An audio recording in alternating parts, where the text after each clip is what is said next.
پیدا کر،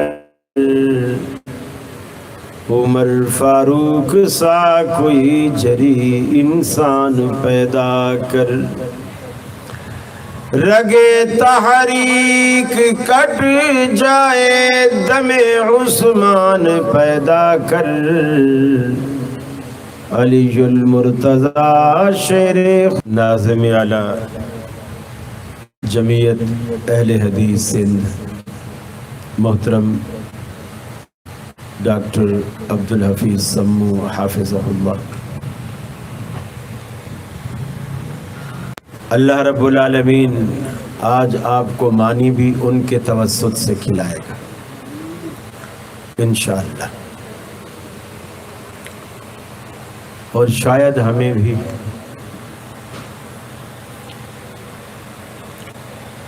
میں محترم ڈاکٹر صاحب کا تہ دل سے شکر گزار ہوں، انہوں نے اپنا قیمتی وقت میرے لیے، وعلیکم السلام ورحمۃ اللہ وبرکاتہ، اپنا وقت مجھے عنایت فرمایا، اور میرا وقت جو کہ اتنا زیادہ قیمتی نہیں تھا خود قبول فرمایا، اللہ انہیں جزائے خیر دے دنیا میں بھی اور آخرت میں بھی۔ مجھے انتظامیہ کی طرف سے حکم ملا ہے اتباع رسول کے حوالے سے اور رد بدعت کے حوالے سے کچھ باتیں آپ کے گوش گزار کی جائیں۔ ساتھیوں نے انتظامات میں تو کوئی کسر نہیں چھوڑی تھی، لیکن اللہ رب العالمین کا کوئی مقابلہ نہیں کر سکتا۔ ہم اللہ کے فیصلوں پر راضی ہیں۔ اللہ کو ایسے منظور تھا، نظام کافی درہم برہم ہوا، معاملہ تاخیر سے بھی ہوا، محترم بھٹی برادران بھی تشریف لا کر واپس چلے گئے، چونکہ بارش نہیں تھم رہی تھی، آثار ایسے نہیں تھے۔ ہمیں بھی واپس بدین سے بھیجا جا رہا تھا، لیکن میں چونکہ بھٹی صاحب کی نسبت تھوڑا ضدی ہوں، ٹی وی چینل والے بھی کافی کوشش کرتے ہیں کہ میں کل سے نہ آؤں، لیکن میں پھر آتا ہوں، وہ پھر کہتے ہیں میں پھر نہ آؤں، میں پھر آتا ہوں، تو عادت ہماری خراب ہوئی بھی ہے۔ اس لیے میں نے انتظامیہ کی بات نہیں مانی، میں نے کہا اب تو ہم بدین تک تو آ چکے ہیں، اب ہم آئیں گے انشاءاللہ، اور اس کا فائدہ بھی ہوا، آپ سے ملاقات بھی ہو گئی، اور انشاءاللہ ثواب میں حصہ بھی ہمارا شامل ہو جائے گا۔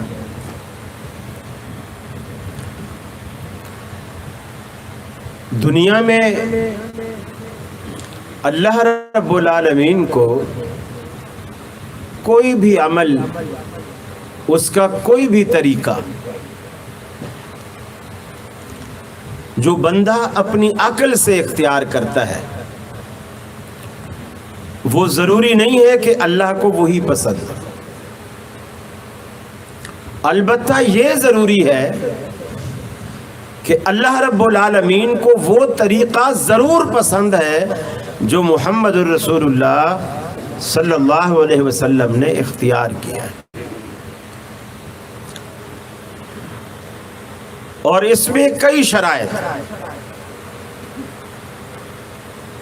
ایک تو وہ عمل جو میں کرنا چاہ رہا ہوں، چاہے نماز پڑھنا چاہ رہا ہوں، روزہ رکھنا چاہ رہا ہوں، حج کرنا چاہ رہا ہوں، زکوٰۃ دینا چاہ رہا ہوں، مسجد بنانا چاہ رہا ہوں، میرا وہ عمل نبی مکرم صلی اللہ علیہ وسلم سے ثابت ہو، یہ پہلی شرط، ورنہ اللہ قبول نہیں کرے گا۔ پھر اگر اس عمل کی کوئی شکل ہے، کوئی صورت ہے، اس کی کوئی کیفیت ہے، تو وہ شکل و صورت بھی نبی کریم صلی اللہ علیہ وسلم کے عمل کی شکل و صورت سے مماثلت اور مطابقت رکھتی ہے۔ پھر تیسری بات، اگر اس عمل کا کوئی سبب ہے،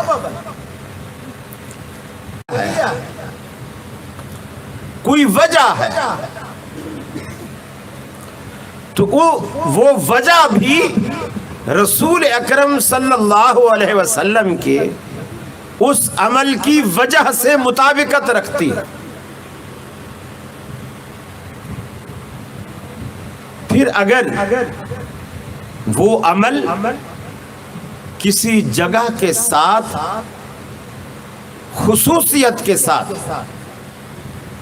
منسوب ہے، کسی جگہ کے ساتھ جڑا ہوا ہے،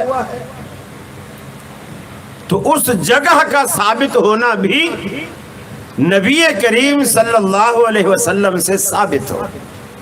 جیسے مثال کے طور پر طواف، یہ مکہ میں اور مکہ میں بھی خاص، مسجد حرام میں اور مسجد حرام میں بھی خاص، بیت اللہ کے ارد گرد، یہ اللہ کے رسول کی سنت سے ثابت ہے۔ آپ مکے میں رہ کر بھی جس ہوٹل میں رہتے ہیں اس ہوٹل کا طواف نہیں کر سکتے، بے شک مسجد میں۔ پھر آپ مسجد حرام میں آ جائیں تو بیت اللہ کو چھوڑ کر مسجد حرام میں ہزاروں ستون ہیں، پلر ہیں، آپ کسی کو مخصوص کر کے ہیں تو مسجد حرام، مجھے تھوڑا جلدی ہے، بھوک بھی لگی ہوئی ہے، ہوٹل میں کھانا بھی تیار ہے، تو پلر، اب یہ آپ کا طواف نہیں کہلائے گا۔ نبی کریم صلی اللہ علیہ وسلم کے عمل کے بالکل مطابقت، کوئی قیمت چاہتے ہیں، اس کی کوئی قدر چاہتے ہیں، اس کی کوئی ویلیو چاہتے ہیں، اور اس کے بدلے جنت چاہتے ہیں، اس کے بدلے جہنم سے بچنا چاہتے ہیں، تو یہ باتیں ضروری ہے۔ صرف میرا یہ کہنا کہ مجھے یہ عمل بہت پسند ہے، یہ ضروری نہیں ہے کہ اللہ کو بھی ویسا پسند ہو۔ بہت سارے لوگ کرتے ہیں، جیسے ربیع الاول آئے گا، پیلی چپل ہوگی اور بعض کے پیلے امامے ہوں گے یا ہرے امامے ہوں گے، سفید شلوار قمیض ہوگا اور ہری جھنڈیاں ہوں گی، پھولوں کے ہار ہوں گے گلے میں، اپنے بھی گلے میں، گاڑیوں کے بھی ہار ڈلے ہوئے ہوں گے، شیشوں میں بھی لٹکے ہوئے ہوں گے، حتیٰ کہ اگر اونٹ گاڑیاں، بیل گاڑیاں بھی لگا رکھی ہیں تو ان کی بھی پھولوں کے ہار لگے ہوئے۔ یہ ایک محبت کے اظہار کا ایک طریقہ ہے، لیکن چونکہ اللہ کے رسول سے ثابت نہیں، لہٰذا اس کی کوئی حیثیت نہیں، بالکل کوئی حیثیت۔ دنیا میں کتنے لوگ ایسے ہیں جو اللہ کو راضی کرنے کے لیے کتنے جتن کرتے ہیں۔ آپ کسی ملنگ سے پوچھیں کہ تو بھنگ کیوں پیتا ہے، اس کو بھنگ کے پیالے میں نعوذ باللہ ثم نعوذ باللہ وہ کہتا ہے مجھے علی کی تصویر نظر آتی ہے۔ ایسا بدبخت ہے۔ صحابہ کرام، اہل بیت، ان کی عقیدت کا دعویٰ، اور حرام پیتا ہے اور حرام پیالے میں ان کو ان مقدس شخصیات کی تصویریں نظر آتی ہیں۔ پھر قبروں کے طواف کرتا ہے، دھمال کھیلتا ہے۔ پوچھو کیوں تو بولی اللہ کو راضی کرنے کے لیے، میرا یہی طریقہ ہے۔ اگربتیاں لگاتا ہے اللہ کو راضی کرنے کے لیے۔ ایک نماز نہیں پڑھتا لیکن مسجد کی بجلی کا بل پے کرتا ہے، اللہ کو راضی کرنا. مسجد میں نہیں آتا, صف اگر پرانی ہو جائے تو نئی ڈلوا دیتا ہے. کیوں؟ اللہ کو راضی کرنے کے. کوئی صرف جمعرات کو دیگ پکاتا ہے اور بے شک وہ کہتا ہے کہ میں نے اللہ کے نام کی بانٹ دی ہے, اور پورا ہفتہ وہ نماز پڑھنے نہیں آتا ہے. اللہ کو راضی کرنا ہے. یہ اتنے سارے طریقے ہیں جو اللہ کو لوگ راضی کر رہے ہیں. آپ نے کبھی اللہ رب العالمین سے پوچھا کہ یا اللہ, لوگوں نے اتنے طریقے تجھے راضی کرنے کے بنائے ہوئے ہیں, آیا یہ سارے طریقے تجھے راضی کرنے کے ہیں؟ تو واقعی ان طریقوں سے راضی ہوتا ہے؟ کبھی اللہ تعالیٰ سے بھی تو پوچھو نا. پھر جو نماز پڑھنے والے, یہ تو حال تھا ان لوگوں کا جو نماز نہیں پڑھتے. جو نماز پڑھنے والے ہیں, کوئی سینے پہ باندھ کر رب راضی کر رہا ہے, کوئی ناف پہ باندھ کر, کوئی ناف سے نیچے باندھ کر, کوئی بالکل نہ باندھ کر, چھوڑ کر. جس سے بھی پوچھو میں رب کو راضی کر رہا ہوں. کوئی آمین اونچی کہہ کر, کوئی دل میں کہہ کر, کوئی فاتحہ امام کے پیچھے پڑھ کر, کوئی نہ پڑھ کر. جس کو بھی بولو وہ کہتا ہے جی میں رب کو راضی کر رہا ہوں. لیکن اللہ نے ان سب چیزوں کی نفی کر کے صرف ایک چیز بتائی کہ مجھے راضی کرنے کے لیے اگر تمہارے عمل میں یہ چیز ہے تو میں راضی ہوں, اگر وہ چیز نہیں ہے تو میں راضی نہیں. فرمایا قل ان کنتم تحبون اللہ فاتبعونی یحببکم اللہ. اے حبیب انہیں بتلا دیجئے, انہیں کہہ دیجئے ان کنتم تحبون اللہ, اگر تم اللہ رب العالمین کو راضی رکھنا چاہتے ہو, ان سے دوستی رکھنا چاہتے ہو, اللہ سے رشتہ اور تعلق قائم کرنا چاہتے ہو, اللہ سے اگر تم شرانہ قائم کرنا چاہتے ہو, تو اللہ رب العالمین نے اس کا ایک ہی طریقہ رکھا ہے, فاتبعونی یحببکم اللہ. میں محمد صلی اللہ علیہ وسلم کی اتباع کرتے چلے آؤ, میری پیروی کرتے چلے آؤ, مجھے پیشوا بنا کر, مجھے پیشوا بنا کر میرے پیچھے چلتے چلے آؤ, میرے نقش پا پہ اپنے قدم رکھ کر میرے پیچھے پیچھے چلتے چلے آؤ. یحببکم اللہ, اللہ رب العالمین تمہیں اپنا محبوب بنا لے گا, اللہ تمہیں اپنا دوست بنا لے گا, اللہ کے تم محبوب بن جاؤ گے. اللہ رب العالمین ہاتھوں کی کیفیت سے راضی نہیں ہوتا, اگربتیوں سے راضی نہیں ہوتا. اللہ جس عمل سے راضی ہوتا ہے وہ اگر محمد عربی صلی اللہ علیہ وسلم کی اتباع میں, آپ کی پیروی میں ہے, اللہ راضی ہوتا ہے. اگر آپ کی مخالفت میں ہے تو اللہ راضی نہیں ہوتا. نہ صرف یہ کہ وہ راضی نہیں ہوتا, بلکہ قرآن پاک فرماتا ہے فَلْيَحْذَرِ الَّذِينَ يُخَالِفُونَ عَنْ أَمْرِهِ أَن تُصِيبَهُمْ فِتْنَةٌ أَوْ يُصِيبَهُمْ عَذَابٌ أَلِيمٌ. فرمایا جو لوگ پیغمبر علیہ السلام کی مخالفت کرتے ہیں انہیں اللہ رب العالمین کے عذاب سے ڈرتے رہنا چاہیے. انہیں اس بات سے بھی ڈرنا چاہیے کہ رب العالمین انہیں کسی فتنے میں مبتلا نہ کر دے, انہیں کسی آزمائش میں مبتلا نہ کر دے. اس لیے کہ اللہ رب العالمین جو کچھ پیغمبر کو عطا کرتا ہے وہ غیر پیغمبر کے پاس وہ چیز ہرگز نہیں ہوتی. اللہ رب العالمین کے پیغمبر ابراہیم علیہ السلام نے اپنے باپ آزر سے کہا کیا کہا؟ یا ابتی انی قد جاءنی من العلم ما لم یاتک فاتبعنی اہدک صراطا سویا۔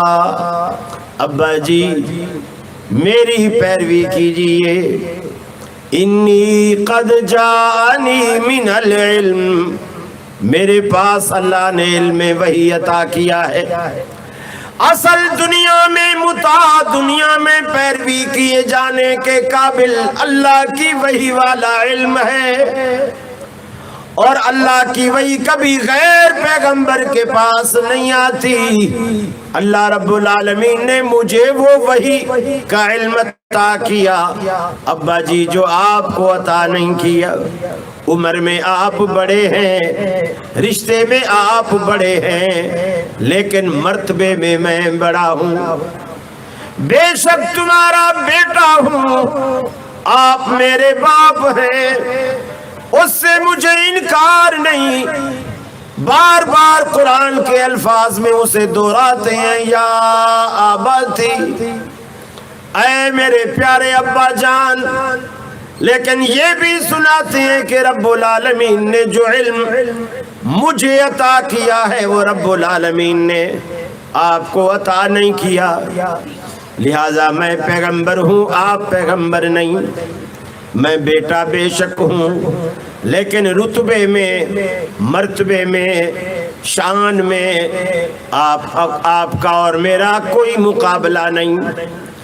میرا اللہ رب العالمین نے وہ مرتبہ رکھا، نبی کریم صلی اللہ علیہ وسلم کو بھی جب بتلایا گیا آپ اللہ کے سچے اور آخری پیغمبر ہیں، آپ نے اعلان فرمایا سید ولد آدم ولا فخر، میں جتنی بھی آدم علیہ السلام کی اولاد ہے اس پوری کی پوری اولاد کا میں سردار ہوں، ولا فخر، فرمایا یہ بات میں فخر کے طور پر نہیں، اظہار حقیقت کے طور پر کر رہا ہوں۔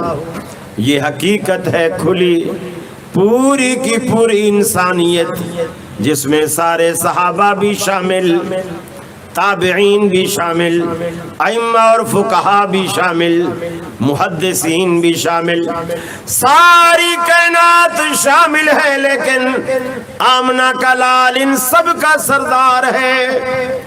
اہل حدیثوں کو گستاخ رسول سمجھنے والوں، کبھی ہمارے قریب آ کر کے تو ہماری باتیں تو سنو۔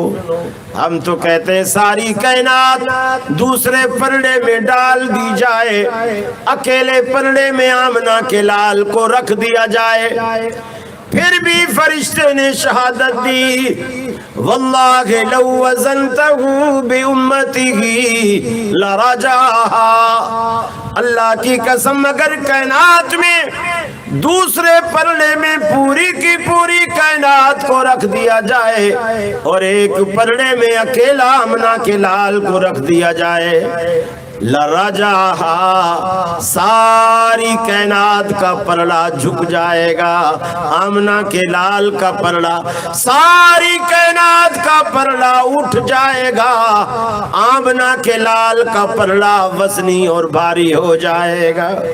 اور یہ وزن آپ کے محاسن کا، آپ کے کمالات کا، آپ کے جمالات کا، اللہ رب العالمین نے جو آپ کو مرتبے عطا کیے، اسی وجہ سے رحمت عالم صلی اللہ علیہ وسلم سے کہا گیا لقد کان لکم فی رسول اللہ اسوۃ حسنہ۔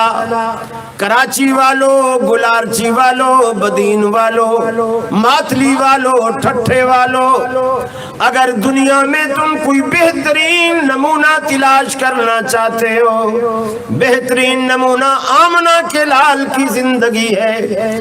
آپ کی زندگی سے باہر آپ کو ایسا نہیں ملے گا کہ جو وہ کرے وہ دین بن جائے، جو وہ کہے وہ دین بن جائے۔ اللہ رب العالمین نے یہ مرتبہ، یہ مقام کسی اور کو نہیں دیا۔ رحمت عالم نے صحابہ کرام کو مخاطب کر کے فرمایا ان اللہ قد فرض علیکم الحج فحجوا، اے مسلمانوں اللہ نے تم پر حج فرض کیا ہے، حج کیا کرو۔ صحابی کھڑے ہو کر پوچھتا ہے اللہ کے رسول افی کل عام یا رسول اللہ، اے اللہ کے سچے رسول کیا ہر سال حج فرض ہے یا زندگی میں ایک مرتبہ؟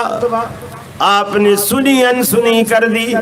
اس نے پھر سوال کیا، آپ نے سنی انسنی کر دی۔ اس نے پھر سوال کیا، آپ نے فرمایا لو قلت نعم لوجبت ولو وجبت ما استطعتم، اگر میں ہاں کر دیتا تم پر ہر سال فرض ہو جاتا اور پھر تم اس کو نبھا نہ پاتے۔ رحمت عالم کے قول کو، آپ کے فعل کو، آپ کے عمل کو اللہ رب العالمین نے دین کا درجہ دیا ہے۔ آپ کو دیکھو آپ نے کیا کیا ہے۔ حضرت عامر بن عقبہ بن عامر رضی اللہ تعالی عنہ رسول اللہ صلی اللہ علیہ وسلم کے جلیل القدر صحابی ہیں، آپ کے پاس آئے اور آ کر کے شکایت کی، شکایت اپنی بہن کی۔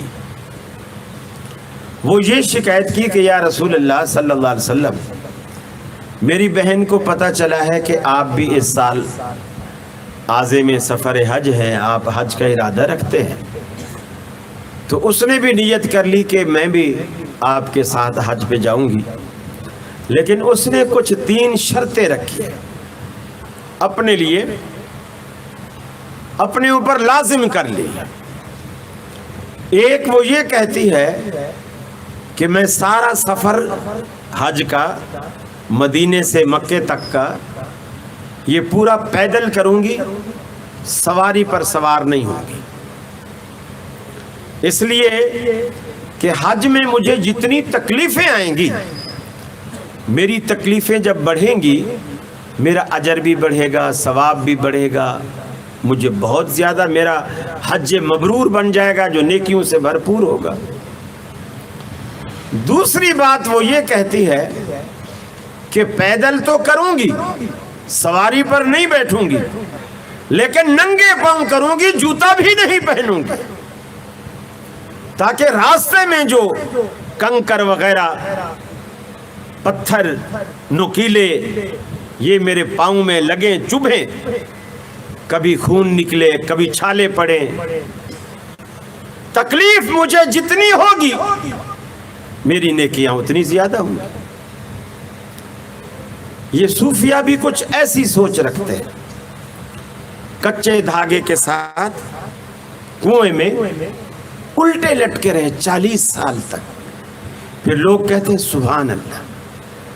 اب ان سے پوچھو وہ کچا دھاگا کس فیکٹری نے بنایا تھا جس سے پیر جی پورے لٹکے رہے 40 سال تک؟ وہ تو کھجور پہ چڑھنے والا کوئی کماد ہو سکتا ہے، حضرت جی کچے دھاگے کے ساتھ تو نہیں لٹک سکتے، آخر مال کھایا ہوتا ہے، ایسے تھوڑی ہوتا ہے بھی ایسا ہی لٹک گیا بندہ۔ پھر وہ الٹا لٹکا ہوا ہے 40 سال تک۔ ایمانداری سے بتائیے اگر وہ اسی حالت میں بول و براز کرے گا تو وہ کدھر جائے گا؟ کدھر جائے گا؟ آپ ڈر رہے ہیں تھوڑا، کدھر جائے گا؟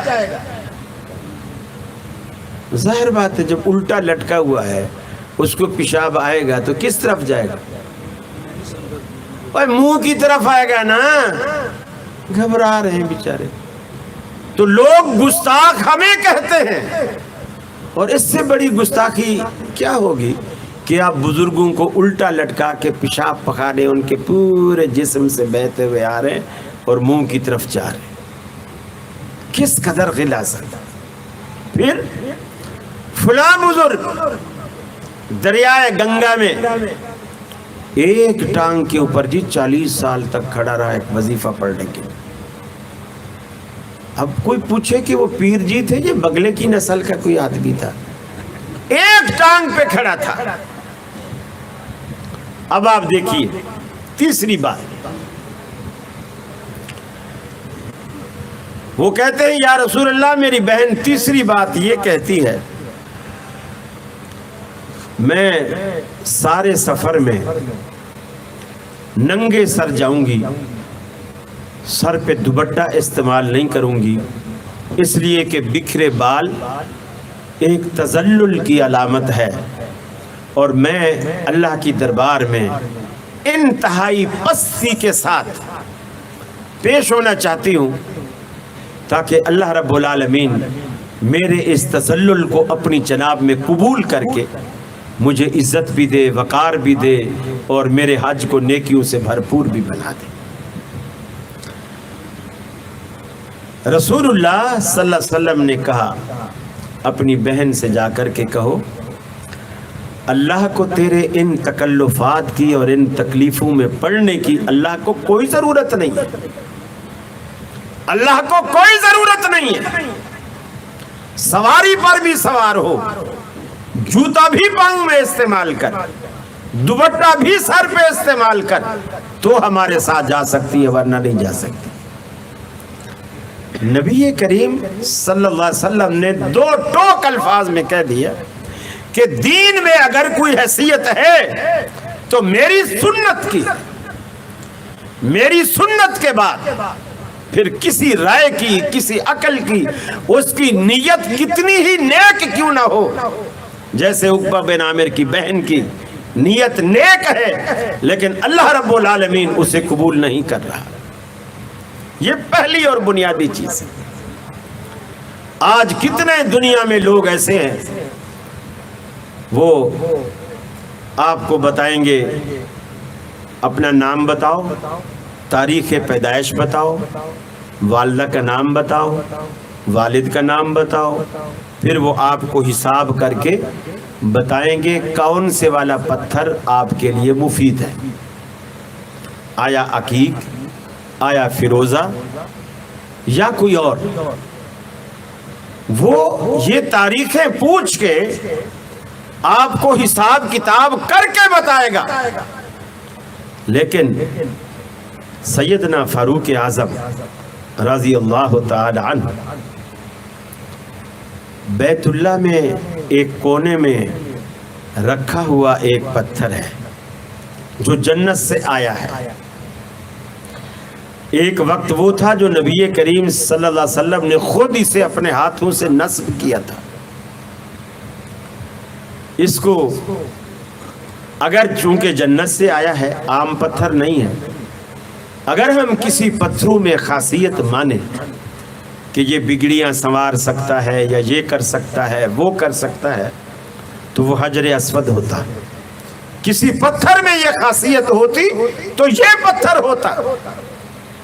حضرت عمر رضی اللہ تعالی عنہ طواف شروع کرتے ہیں، لیکن شروع کرنے سے پہلے حجر اسود کا بوسہ لینے لگتے ہیں۔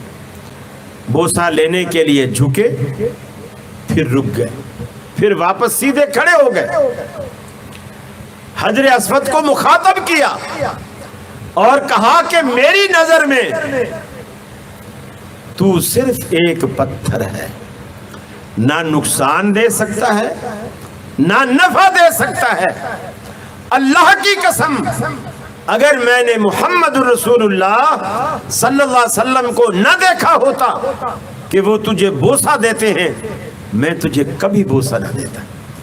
یعنی میرا بوسہ تیری کسی خوبی کی وجہ سے نہیں ہے، میرا بوسہ محمد رسول اللہ کی پیروی کی وجہ سے۔ رسول اللہ نے چونکہ تجھے بوسہ دیا ہے، یہی تیری خوبی ہے کہ جس کو میں نے اپنا امام مانا ہے، پیشوا مانا ہے، اس ہستی نے آپ کو چوما ہے، آپ کو بوسہ دیا ہے۔ اسی چیز نے میری نظر میں تیری قدر و منزلت کو بڑھا دیا ہے، ورنہ جنت سے آنا میرے لیے کوئی معنی نہیں رکھتا تھا۔ یہ صحابہ کرام کو نبی کریم صلی اللہ علیہ وسلم نے تربیت ان کی جس نہج پر، جس انداز پر صحابہ کرام کی تربیت کی، وہ یہ۔ اب اہل حدیث بدعت کے کیوں مخالف ہیں؟ حالانکہ دنیا میں ہر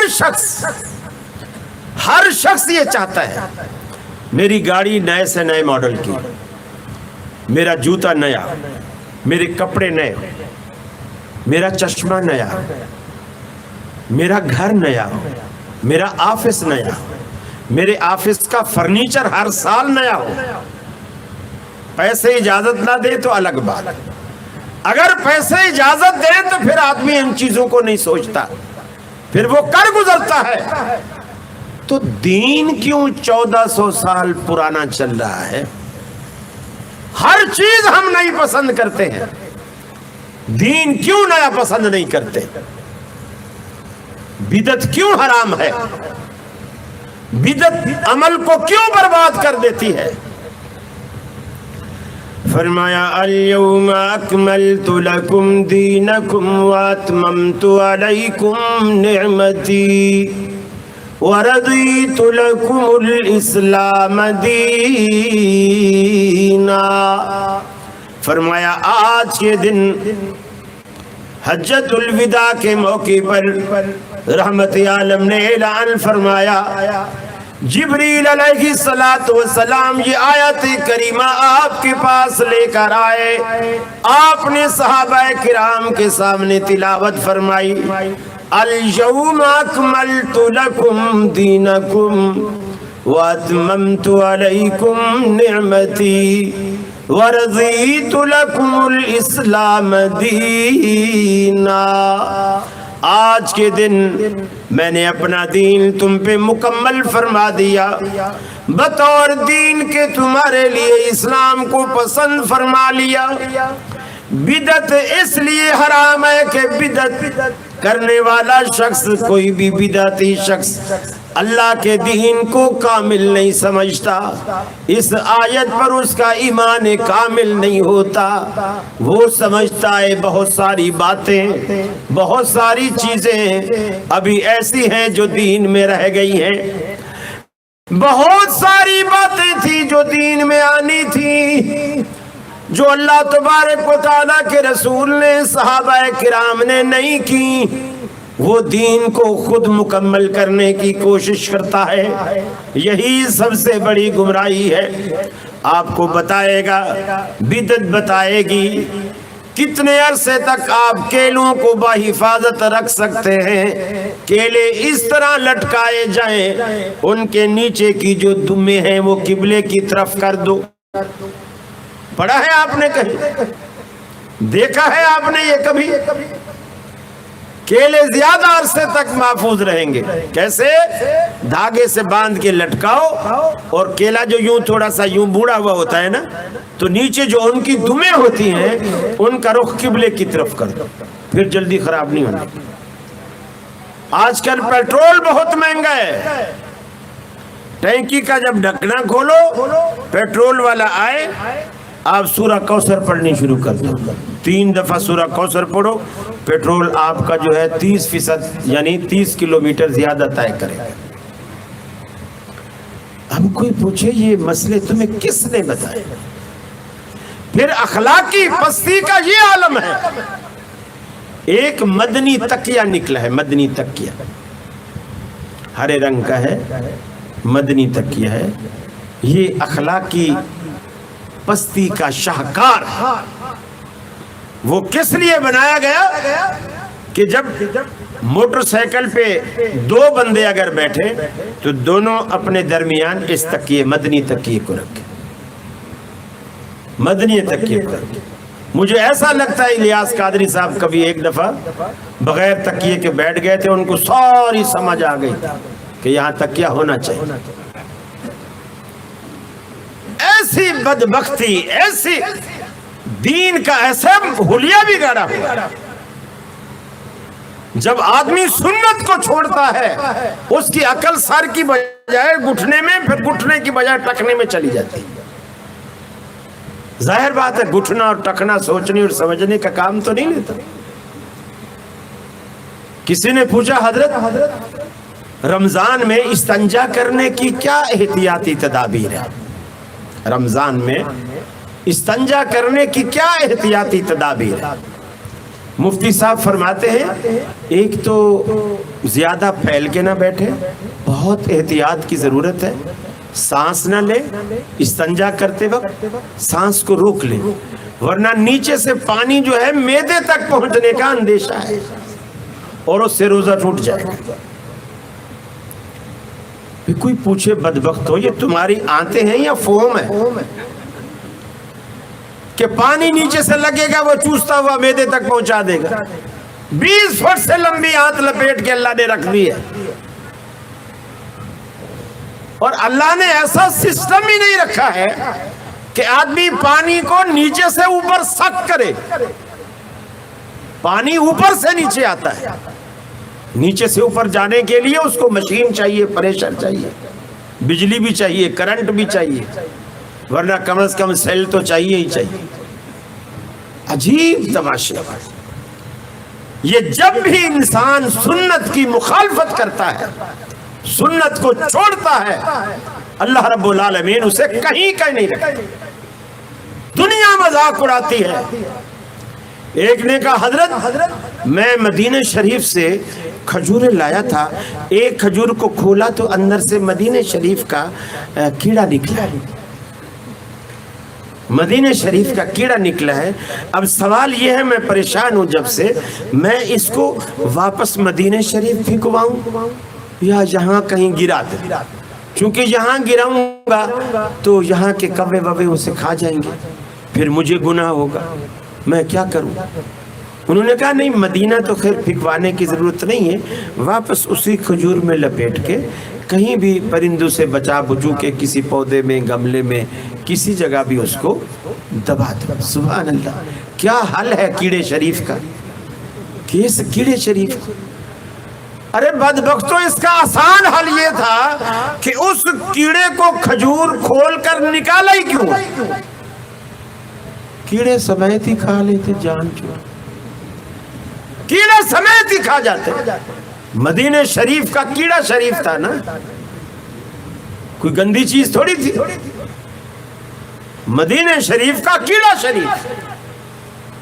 اللہ رب العالمین نے ان لوگوں کی عقل کی مت مار کے رکھ دی، اور صحابہ کرام کو دیکھو جو سنت کے متبع تھے، اللہ کے رسول جو بات کرتے ایسی ان کے دل و دماغ میں اترتی چلی جاتی، اور انہوں نے دین کو اتنا گہرائی سے سمجھا ہے۔ آج ہم دین کی صحت کے لیے ان کے حوالے دیتے ہیں، ان کے حوالے دیتے ہیں۔ یہ اللہ تبارک و تعالیٰ کا احسان ہے صحابہ کرام پر کہ اللہ رب العالمین نے ان کو ایسا دماغ، ایسا فہم، ایسی سنت کی محبت، توحید کی محبت، قرآن کی محبت، مسجد کی محبت، دیندار لوگوں کی محبت اللہ نے ایسی ان کو عطا کی تھی کہ رگ رگ میں بسی ہوئی۔ آج لوگ کہتے ہیں میاں ہم نے کام تو اچھا کیا ہے۔ مجھے بتائیے، اگر آپ یہاں ماتلی میں دودھ کی دکان کھول لیں اور اتنا بڑا اسٹیل کا بڑا سا ایک دودھ کا ٹب ہو، اس میں 2 من دودھ پڑا ہوا ہو، اور اس میں 2 بالٹیاں پانی کی ماتلی کی صاف ستھری آپ وہاں سے بھر کے اس ٹب کے اندر ڈال دیں، ایمانداری سے بتاؤ آپ اس دکاندار کو بولو گے یہ بے ایمان ہے یا ایماندار ہے؟ کیا بولو گے؟ آپ بولو گے بے ایمان آدمی ہے، ملاوٹ کرتا ہے۔ اور اگر یہی دکان مکے میں بیت اللہ کے باہر اگر وہ کھول لے، اسٹیل کا ٹب اسی طرح 2 من خالص دودھ اس کے اندر ہو، اور پھر آپ کے سامنے زمزم کی ٹوٹی سے خالص زمزم بھر کر آئے اور 2 بالٹیاں اصلی زمزم کی دودھ میں ڈال دے، پھر کیا بولو گے؟ یہ پکا مسلمان ہے یا پھر بھی آپ بے ایمان بولو گے؟ پھر بھی بے ایمان بولو۔ حالانکہ اللہ کے رسول نے فرمایا کہ زمزم اگر کوئی شخص اپنے دل میں کوئی مراد رکھ کر اس کو پیٹ بھر کر پیے تو اللہ رب العالمین اس کی مراد کو پورا کر دیتا ہے، اس کی مراد کو اللہ رب العالمین پورا کر دیتا ہے۔ اب وہ شخص زمزم ڈال رہا، ہو سکتا ہے اس کی یہ نیت ہو کہ جو بھی پیے اس کی مراد پوری ہو جائے، ہو سکتا ہے اس کی یہ نیت ہو، لیکن آپ کہہ رہے ہیں بے ایمان، اس لیے کہ دودھ میں چاہے ماتلی کا پانی ملائیں، چاہے کراچی کا ملائیں، چاہے زمزم ملائیں، ملاوٹ تو ملاوٹ۔ اللہ کے حبیب آب کوثر پہ کھڑے ہیں، پیالے آپ کے ہاتھوں میں ہیں، آپ کی امت کے لوگ آپ کے پاس آتے ہیں، آپ اپنے دست مبارک سے پانی دیتے ہیں، پانی پی کے چلے جاتے ہیں۔ کچھ لوگ آپ کی طرف آتے ہیں، ان کے وضو کے اعضاء روشن ہیں، ماتھا چمکتا ہے، بازو چمکتے ہیں، پاؤں چمکتے ہیں، چہرہ چمکتا ہے۔ ہر وہ عضو جو وضو میں دھویا جاتا ہے اللہ نے انہیں روشن بنا رکھا ہے، اس لیے کہ وضو اپنا کام کرتا ہے۔ وہ روشن چہروں والے اللہ کے رسول کی طرف آتے ہیں، رحمت عالم صلی اللہ علیہ وسلم فرماتے ہیں یہ تو میری امت کے لوگ ہیں، یہ پیاسے ہوں گے، جلدی سے میرے پاس لاؤ، میں انہیں اپنے ہاتھوں سے پانی پلاؤں گا۔ لیکن فرشتے بجائے ان کو آپ کے قریب کرنے کے مار مار کر آپ سے دور کر رہے ہیں۔ اللہ کے رسول بڑے تعجب سے پوچھیں گے یہ تو میری امت کے لوگ ہیں، انہیں کیوں مارا جا رہا ہے، مجھ سے کیوں دور دھکیلا جا رہا ہے؟ اللہ رب العالمین کے فرشتے جواب دیں گے، اللہ کے رسول انک لا تدری ما احدثوا بعدک، آپ کو نہیں معلوم آپ کے دنیا سے چلے جانے کے بعد انہوں نے آپ کے دین کو جو خالص دودھ کی طرح تھا پانی ڈال ڈال کے لسی بنا دیا، بلکہ کچی لسی بنا دیا، دودھ تو رہنے نہیں دیا۔ آپ کو نہیں معلوم انہوں نے آپ کے دین میں کس طرح تبدیلیاں کی۔ اللہ کے رسول فرماتے ہیں میں سنوں گا۔ اللہ کے رسول فرمائیں گے سحقن سحقن لمن غیر بعدی، ارے دوری ہو، لعنت ہو ان لوگوں پر جنہوں نے میرے بعد دین میں طرح طرح کی تبدیلیاں کی، اللہ کے رسول سے انہیں ہٹا دیا جائے گا۔ آج اگر دنیا میں آپ بدعتیں کما کے آتے ہیں آپ اپنی آخرت کو برباد کر دیں گے، روز آخرت آپ کو آب کوثر بھی نصیب نہ ہوگا، اللہ کے رسول کی شفاعت نصیب نہ ہوگی۔ آپ اگر بدعتیں کر کے آئیں گے تو آپ کے عقیدے میں یہ خرابی پیدا ہوگی کہ آپ دین کو نامکمل سمجھیں گے، اور نامکمل سمجھتے ہوئے قیامت تک اس میں نئی نئی باتیں ایڈ کرنے کو آپ جائز سمجھتے رہیں گے، اور یہی اصل گمراہی کا سبب ہے۔ اللہ کے رسول کی سنت کو اپنا لیجئے، اور وہ سنت آپ کو محض کتاب و سنت سے باہر نہیں ملے گی، صرف اور صرف کتاب و سنت سے ملے گی۔